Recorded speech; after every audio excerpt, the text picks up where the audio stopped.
பரிசுத்த நாமத்துக்கு மகிமை உண்டாவதாக. உங்கள் ஒவ்வொருவரையும் காலை வேளையில் சந்திப்பதில் மிகுந்த மகிழ்ச்சி அடைகிறேன். இந்த நாள் ஒரு ஆசீர்வாதமான நாளாய், ஒரு நன்மையின் நாளாய் அமைய ஆண்டவராக இயேசு கிறிஸ்துவின் நாமத்தினாலே உங்களுக்கு வாழ்த்துதலை தெரிவித்துக் கொள்கிறேன்.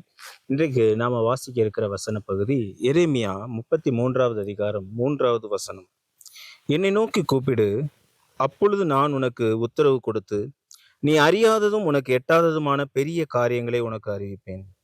வசனத்தை நமக்கு படிக்கும் பொழுது நம்ம ஆண்டவர் நோக்கி கூப்பிட்டால் ஆண்டவர் நமக்கு அறியாத காரியங்கள், எட்டாத பெரிய காரியங்களை ஆண்டவர் நமக்கு அறிவிப்பார் என்று எரேமியா தீர்க்கதரிசினால் உரைக்கப்பட்ட ஒரு வாக்குத்தத்த வசனமா இருக்கிறது. நம்ம நினைக்கலாம், மனுஷன் மூளையில அநேக காரியங்களை திங்க் பண்ணி கொண்டே இருப்போம். அநேக காரியங்கள் நமக்கு எட்டாதவைகளாகவே காணப்படும். எப்படி இந்த காரியத்தை சாதிப்பது, எப்படி இந்த காரியங்களை ஒரு முடிவுக்கு கொண்டு வருவது, எப்படி இந்த காரியத்துல ஜெயம் கொள்வது என்று நமக்கு தெரியாது. பாருங்க, யாக்கோபு லாபானால் வஞ்சிக்கப்பட்ட பிறகு பலமுறை 12 முறை சம்பளம் மாற்றி வஞ்சிக்கப்பட்டிருந்தான். ஆனா ஆண்டவர் யாக்கோபுக்கு ஒரு பெரிய ஞானத்தை கட்டளையிடார். எப்படிப்பட்ட ஞானம் என்றால், அந்த ஆடை பழுகி பெருகச் செய்து லாபானின் மந்தையை காட்டிலும் ஆண்டவராக இயேசு கிறிஸ்து கொடுத்த ஐடியாவில் அவன் செயல்பட்ட பொழுது அவனுடைய மந்தை பெருகினது என்று பார்க்கிறோம். இரு பரிவாளங்களை உடையவனாய் மாறினான் என்று பார்க்கிறோம்.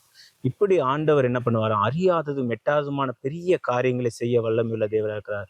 நீங்க அவரை உறுதியை பிடித்து கொள்ளும் பொழுது அவரிடத்தில் நீங்க ஆலோசனை கேட்டு செயல்படுவீர்களா? இன்னைக்கு நீங்க தீர்மானம் எடுத்து பாருங்க. இன்றைக்கு அவர் நோக்கி கூப்பிட்ட உங்க ஒவ்வொருவருக்கும் அறியாததும் எட்டாததுமான பெரிய காரியங்களை செய்து உங்க வாழ்க்கையில மிகுந்த நன்மைகளையும் கிருபைகளையும் வர செய்ய வல்லமை உள்ள தேவனா இருக்கிறார். கண்களை மூடி ஜெபிக்கலாம். கிருபையும் இரக்கம் நிறைந்த நல்ல ஆண்டவரே, துதிக்கிறோம், ஸ்தோத்திரிக்கிறோம்.